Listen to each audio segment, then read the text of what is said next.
KSTP റോഡിൽ വാഹനാപകടം. Cherukunnu താവത്ത് Innova കാറും ബുള്ളറ്റും കൂട്ടിയിടിച്ച് 2 പേർക്ക് പരിക്ക്. കഴിഞ്ഞ ദിവസം പുലർച്ചെയോടെയാണ് അപകടം നടന്നത്. അപകടത്തിൽ സാരമായി പരിക്കേറ്റ ബുള്ളറ്റ് യാത്രക്കാരനെ കണ്ണൂരിലെ സ്വകാര്യ ആശുപത്രിയിൽ പ്രവേശിപ്പിച്ചു.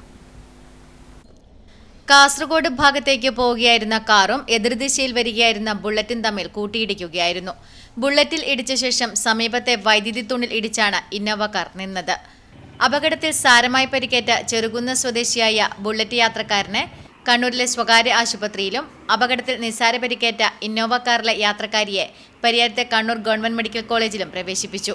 ഇടിയുടെ ആഘാതത്തിൽ ഇന്നോവ കാറിന്റെ മുൻഭാഗം തകർന്നു. ബുള്ളറ്റ് പൂർണ്ണമായും തകർന്ന നിലയിലാണ്. വാഹനയാത്രക്കാരുടെ അശ്രദ്ധയും റോഡിന്റെ ശോച്യാവസ്ഥയുമെല്ലാം പിലാത്തറ പാപ്പിനിശ്ശേരി റോഡിൽ ഇതിനകം 100 കണക്കിന് അപകടങ്ങളാണ് വരുത്തിവെച്ചിട്ടുള്ളത്. റോഡിലെ കുഴിയടക്കൽ പ്രവൃത്തി 1 മാസം മുൻപ് ആരംഭിച്ചിരുന്നുവെങ്കിലും പിന്നീട് ഇത് പാതിവഴിയിൽ നിലച്ച മട്ടിലാണ്. റോഡിൽ ആവശ്യത്തിന് തെരുവുവിളക്ക് ഇല്ലാത്തതും രാത്രികാലങ്ങളിൽ അപകടങ്ങൾ വർദ്ധിക്കാൻ കാരണമാകുന്നുണ്ട്. Network news, Pazhayangadi.